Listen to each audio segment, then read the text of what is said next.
This channel gets accused a lot of being fear porn, and I've tried to push back on that a little bit by showing reason, but after having watched this series on Nat Geo called The Hot Zone, I'm going to start just saying thank you because there was a conversation between the Nancy Jax character on the right and one of these young rangers that were volunteering to go in and help euthanize this building that was full of monkeys.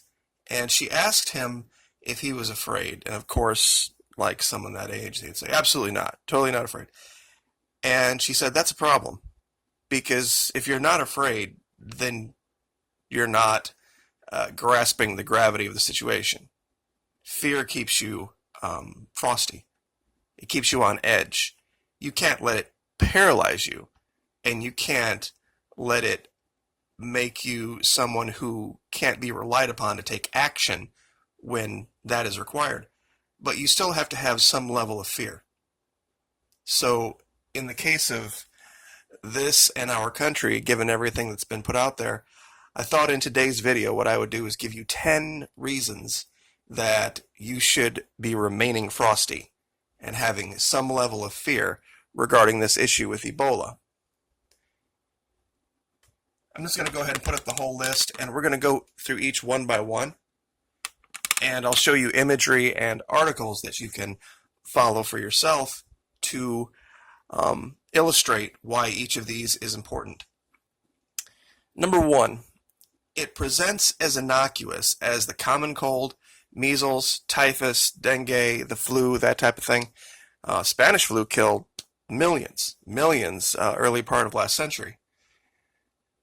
I know we have a lot more of a handle on hygiene and how these things spread now, but the problem with this is that the world at that time wasn't nearly as interconnected as it is now, and somehow it appeared on all, I believe, well, 6 continents. It didn't appear on Antarctica, clearly, but it appeared around the world and killed millions and millions and millions of people, right up on par with the Black Plague.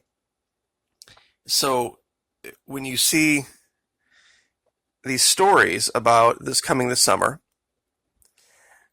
about areas that have typhus or areas that might be experiencing dengue or the flu or anything else, they're not really going to know. And if they do have a case like that, I'm sure they're going to bury it. There was the case in Philadelphia this past March where there's 2 articles that say, oh, yeah, it wasn't, we thought it was, but it wasn't. But then an article a month after that, came out and said, oh, yeah, it really was. So that's kind of the problem there. Number 2, by the time it progresses past that, it's too late. Almost 100% fatal stage 3 and 4. See, that's the problem. By the time somebody goes in to try to be treated for this, the symptoms have become something they can't deal with at home. They're incredibly infectious, number 1. And number 2, you'll never save them. Number 3, the vaccine isn't stopping the spread. The lists of contacts are useless. And this came out today. The UN has been told by the World Health Organization that this thing going on in the Congo has to be elevated to number 1 priority, right on the par with what's going on in Yemen. And of course, this isn't going to make our mainstream media news because they're too worried about our upcoming elections, which is another point that I'm going to make here in a minute.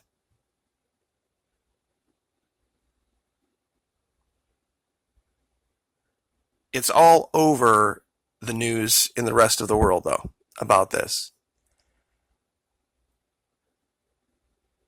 Let's go to the next point. We have multiple other similar pathogens going on. No one will know or admit this. Kind of tied in with number 1. Too many other things going on, and by the time we are able to isolate what's really happening, it's too late. Number 5, the outbreak is in a war zone, and corpses are missing. We've covered this in other videos. The problem is every time they try to go in and get a handle on this, like they have in the past, the way that they have in the past, there are armed groups that come and shoot and kill people. See, the last time this broke out in Western Africa, the U.S. Army moved massive amounts of troops and supplies there and cordoned the area, and they did not have to deal with what they're dealing with now. It wasn't a war zone. To contain this, we would need something much larger than we used last time to stop it. And we don't even have anywhere near as large as we had last time. Number 6, our government will not be straight with us due to upcoming elections. This is huge. When this breaks out, when this goes to the point that it's starting to affect real world people here in this country, and it will, there's going to be all sorts of people that start to talk about universal health care and talk about how this, that, and the other, and it's not immigration, and it's not that. And that's all they're going to argue. They aren't going to argue solutions, because the solutions need to happen now. And nobody's even talking about it now. Nobody has the guts to stand up and say, okay, we have all these other problems, but we need to deal with this now before it gets out of hand. And you can't tell me any of these people don't know. They can read the same articles that I read. And if you're really someone who's interested in what's really going on in the world, and not just in your own backyard, as these people should be, they would be talking about it by now. Because this has been going on for nearly a year. Alright, number 7. Social media pushes unproven colloidal remedies. Sick people will get sicker. Alright, I know that I'm going to probably get some pushback for this, but I don't really care. I want to ask you guys a question. And I put up a post at the communities tab kind of alluding to this. You're telling me, those of you who think this CS, this colloidal silver, is so great, that you would sit around a table, you and 4 other people. One is deathly sick with the flu, one is deathly sick with Ebola, one is deathly sick with typhus, the other is deathly sick with dengue. And there was a giant, frosty, yummy, cold pitcher of colloidal silver right in the center of the table. You would have no problem just passing that around and swigging after everybody else. You would be okay being drinker number 5 or drinker number 4. You'd be okay with that. You would drink after them. Because according to you, the backwash wouldn't, be any problem. Because, of course, your colloidal silver would have killed the virus on contact. Therefore, your drinking after them wouldn't cause you to get sick. You're really telling me you would be okay with that? Or that you would counsel people that that's perfectly fine? Go ahead and drink after this sick person over here as long as it's a good, yummy swig of colloidal silver. See, that's the kind of stuff that's going to get more people and more kids sick and dead. That's the problem.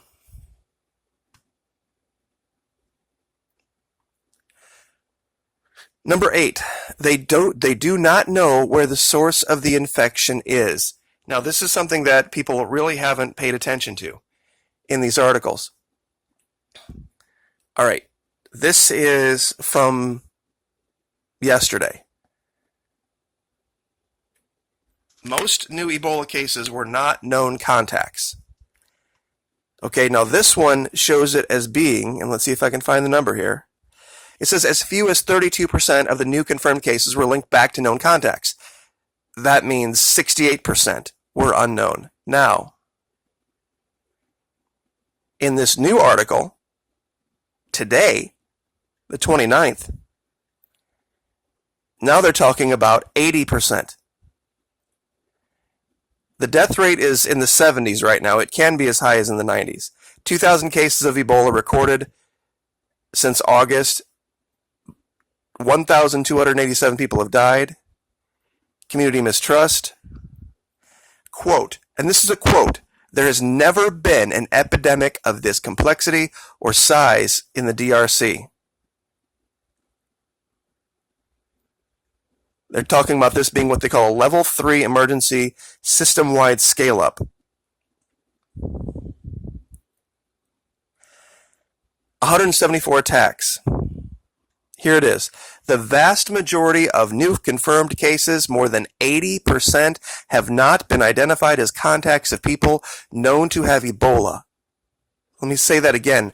The vast majority of new confirmed cases, more than 80%, have not been identified as contacts of people known to have Ebola.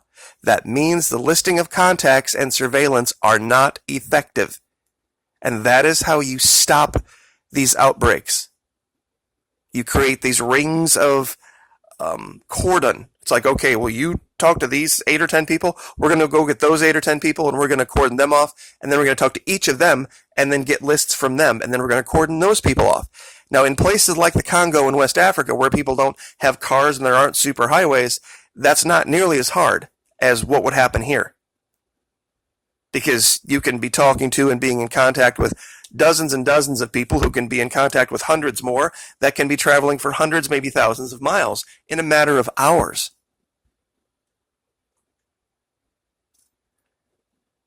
And they're talking about a third of those who have fallen ill being children, which is a higher proportion than in previous outbreaks.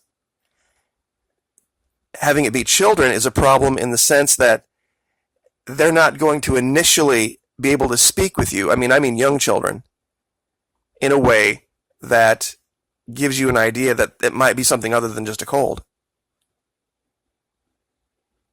And number 10, the warnings of the World Health Organization, the CDC, the Red Cross are being ignored. And that's really the big gist of it. Everybody who tries to talk about it, whether it's me, Jennifer Hammonds, or anyone else, you get labeled fear porn. And a lot of people, we aren't, but are afraid of that label. I don't really care at this point.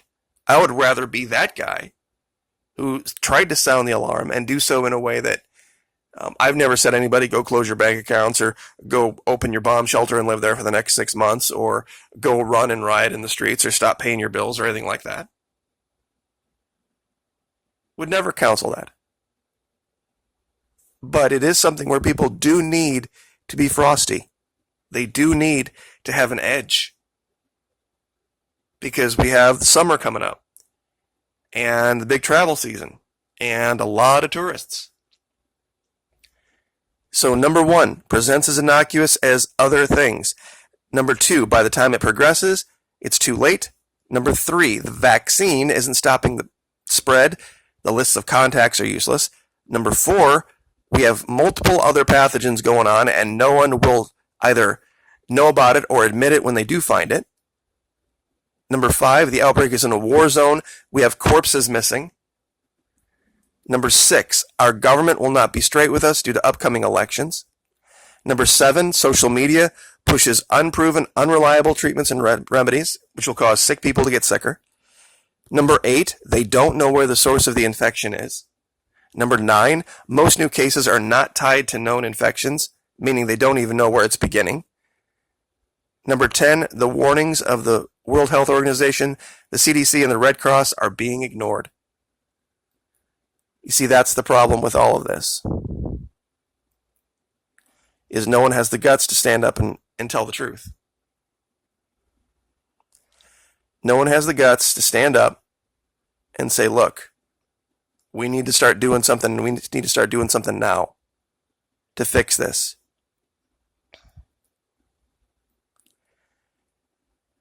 It's very important that people understand